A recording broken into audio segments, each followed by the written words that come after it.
Edhe të moshuarit e fshatit të Dervician do të kenë një vend për të kaluar kohën së bashku. Bashkia Dropull u ka mundësuar një ambient ku do të ndajnë çaste mes tyre duke shijuar një kafe, çaj apo pije freskuese, ndërsa do të luajnë me letra apo domino. Bëtë shumë mirë që ngritët këtë qendër, se edhe plejtë s'kanë se ku të rrenë, do mblidhen këtu, do lozën një domino, ose të tjerët një palë letra, kur i thonë fjallës, pa para ose me pak para. Sot jemi shumë të gëzuar, ne Brezëri i pensionistëve. Është një lokal shumë i përshtatshëm për pensionistët dhe është bërë një vepër shumë e mirë për Dervicianin. Është një dhuratë për fshatin ton, për pensionistët. Uroj nga zëmra që ta gëzojmë, mbare mirë të vënë punët në Bashkinë e Dropullit. E falenderojmë kryetarin e bashkisë, edhe gjithë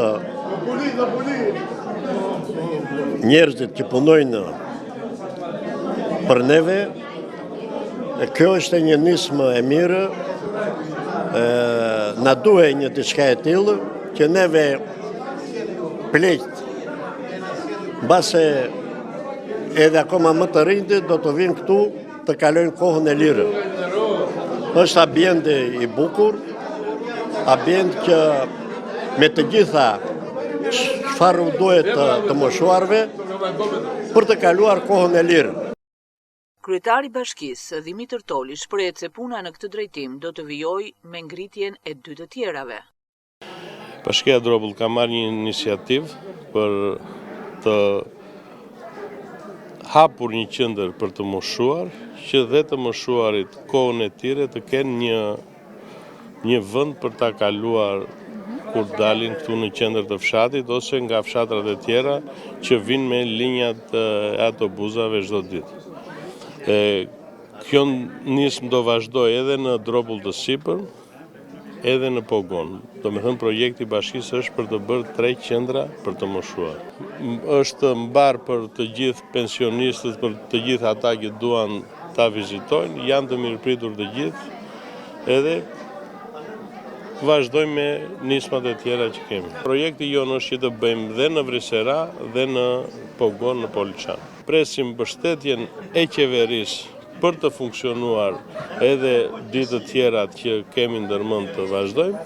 Presim mbështetjen për të funksionuar, se çdo gjë që hapet ka dhe një kosto, edhe mirëmbajtje, edhe njerëzit që janë këtu për ta hapur qendrën, për ta pastruar, për ta mbyllur, e bëjmë me punonjësit e bashkisë.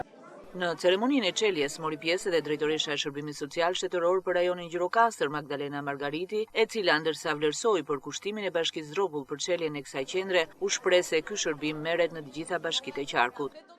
Jam bashkuar me shumë kënaqësi sot të moshuarve këtu në Dropull, jo vetëm për t'ju uruar 1 tetorin dhe për të siguruar që kujdesi dhe përkushtimi jon janë jo vetëm në 1 tetor, por në çdo ditë të vitit, por edhe për të uruar hapjen e qendrës së re ditore për të moshuarit këtu në Bashkinë Dropull. Kjo qendër është e pozicionuar në një vend shumë të bukur, ka përreth të gjitha shërbimet e tjera mbështetëse, poliklinikën dhe gjithë stafin mbështetës, ka afër shkollën, ka afër gjithë shërbimet e tjera dhe do t'ju shërbej rreth 20 të moshuarve, fillimisht rreth 20 të moshuarve. Do hapen qendra të tjera, kemi lajmin e mirë se në Bashkinë Dropull do hapen edhe 2 qendra të tjera dhe gjitha këto janë financime të Bashkisë Dropull, të cilën gjej rastin që ta përshëndes dhe t'i sigurojmë mbështetjen e Drejtorisë Rajonale të Shërbimit Social Shtetëror. Ndërkohë dua t'ju uroj në emër të drejtorisë sonë 1 tetorin të gjithë të moshuarve dhe gjithashtu dua të them që qendra si këto janë hapur me mbështetjen e Fondit Social të Ministrisë së Shëndetësisë dhe Shërbimit Social Shtetëror, me anë të shërbimeve të ndryshme lëvizëse apo ditore në Përmet, në Këlcyr, në Libohov, në Dropull, në Gjirokastër, në Tepelen. Janë 120 banor të moshës së tretë në qarkun jugor që një pjesë të ditës së tyre e kalojnë të organizuar në qendrat ditore.